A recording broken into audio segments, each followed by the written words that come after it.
जय माता दी भक्तजनों, आज मैं आपको 10 महाविद्याओं की साधना के बारे में बतलाने जा रहा हूँ। किस महाविद्या की साधना से हमें किस फल की प्राप्ति होती है और हमें कौन सी सिद्धियाँ मिलती हैं। 10 महाविद्याओं को 2 कुलों में बांटा गया है। पहला कुल काली कुल और दूसरा कुल श्री कुल है। काली कुल की मेन देवी माँ काली है और श्री कुल की मेन देवी माँ त्रिपुर सुंदरी है। 10 महाविद्याओं में काली, तारा, भुवनेश्वरी और छिन्नमस्तिका ये काली कुल के अंतर्गत आने वाली देवियां हैं। इनके अलावा रक्तकाली, महिषमर्दनी, त्रिपुरा, दुर्गा और प्रतंगिरा ये अन्य 5 विद्याएं हैं जो काली कुल में आती है। ठीक उसी प्रकार त्रिपुर सुंदरी, त्रिपुर भैरवी, माँ बगलामुखी, माँ धूमावती, माँ मतंगी और माँ कमला ये श्री कुल में आती है। इसके अलावा बाला, स्वप्नावती और मधुमती ये 3 अन्य विद्याएं हैं जो श्री कुल में आती है। इस प्रकार 18 सिद्ध विद्याएं हैं, जिनमें से 10 महाविद्या और बाकी 8 सिद्ध विद्याएं होती है। अब मैं आपको सभी महाविद्याओं से प्राप्त होने वाले फलों के बारे में बतलाने जा रहा हूँ। प्रथम महाविद्या माँ काली है। माँ काली की साधना और उपासना करने से हमें अष्ट सिद्धियों की प्राप्ति होती है और हमें कभी भी अकाल मृत्यु का भय नहीं रहता।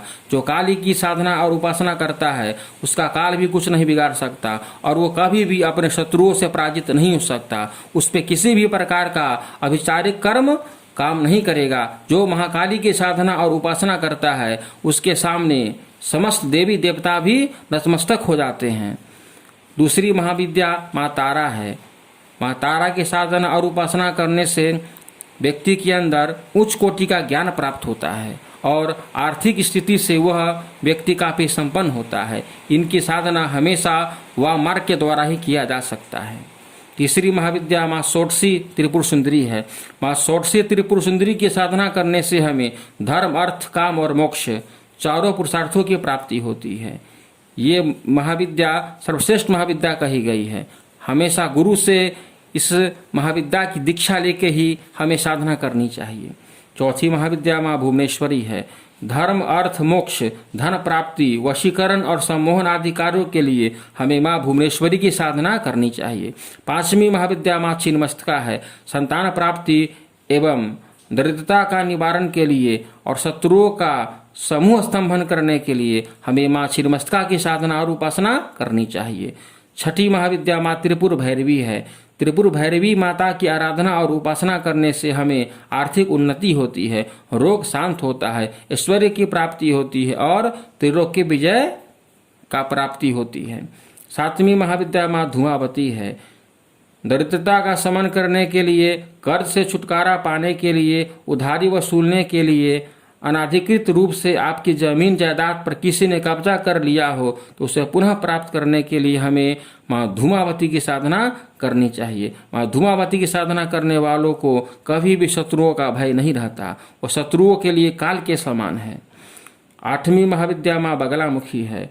माँ बगलामुखी की साधना करने से शत्रुओं का भय हमें कभी नहीं रहता। शत्रुओं का स्वतः ही स्तंभन हो जाता है। इसके अलावा नवग्रह की शांति होती है और वाद विवाद में हमें सफलता प्राप्त होती है। 9वीं महाविद्या माँ मतंगी है। माँ मतंगी की साधना करने से शीघ्र विवाह, सुंदरता बढ़ाने के लिए इनकी साधना करनी चाहिए। गृहस्थ जीवन को पूर्णतः सुखी बनाने के लिए अगर कोई श्रेष्ठ साधना है तो वह माँ मतंगी की साधना है। हर एक गृहस्थ को माँ मतंगी की साधना अवश्य करनी चाहिए। 10वीं महाविद्या माँ कमला है। जीवन में धन प्राप्ति के लिए, व्यापार वृद्धि के लिए, आर्थिक उन्नति के लिए एवं भौतिक सुखों की प्राप्ति के लिए माँ कमला की साधना सर्वश्रेष्ठ मानी गई है। इनकी साधना करने वाला कभी भी धन का अभाव उससे नहीं हो सकता है। इस प्रकार हम 10 महाविद्याओं की साधना करके अपने सभी मनोकामनाओं को पूर्ण कर सकते हैं और अंत में मोक्ष को प्राप्त कर सकते हैं। जय माता दी।